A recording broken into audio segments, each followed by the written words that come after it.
Savings అంటే మిగిలిన డబ్బుని దాచడమేనా? లేక మన భవిష్యత్తుని కాపాడుకునే నిర్ణయమా?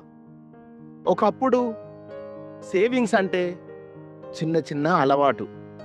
అమ్మ ఒక డబ్బాలో కొంచెం కొంచెంగా దాచేది. నాన్న జీతం వచ్చిన రోజు కొంత భాగం తాకకుండా ఉంచేవాడు. అది ఎంత పెద్ద అమౌంట్ కాదు.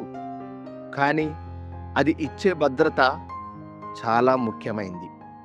అప్పుడు సేవింగ్స్ అంటే ఒక అలవాటు. ఇప్పుడు సేవింగ్స్ చేయాలి అనే ఆలోచన ఉంది. కానీ ఖర్చులు ఇంకా వేగంగా పెరుగుతున్నాయి. ఆన్‌లైన్ షాపింగ్స్, ఆఫర్స్, ఈఎంఐలు. మనం ఎర్న్ చేసే ముందు ఖర్చు చేయడం నేర్చుకుంటున్నాం. కాదంటారా? ఇప్పుడు ఒక ప్రశ్న. మనం డబ్బు సంపాదిస్తున్నామా? లేక డబ్బు మనల్ని ఖర్చు చేయిస్తోందా? రేపు ఫ్యూచర్‌లో ఇన్‌కమ్ ఉండొచ్చు.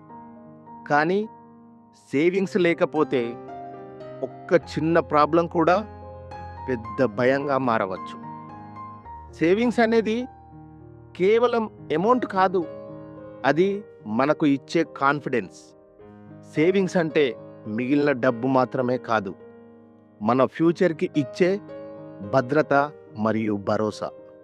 పాస్ట్‌లో అది ఒక అలవాటు.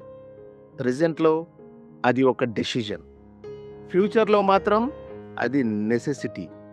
సో, అందరూ తప్పకుండా వాళ్ళ వాళ్ళ స్థాయిలో సేవింగ్స్ చేయాలి. మీరు సేవింగ్స్ చేస్తున్నారా? లేక ప్లాన్ చేస్తున్నారా? కామెంట్‌లో చెప్పండి. Thank you.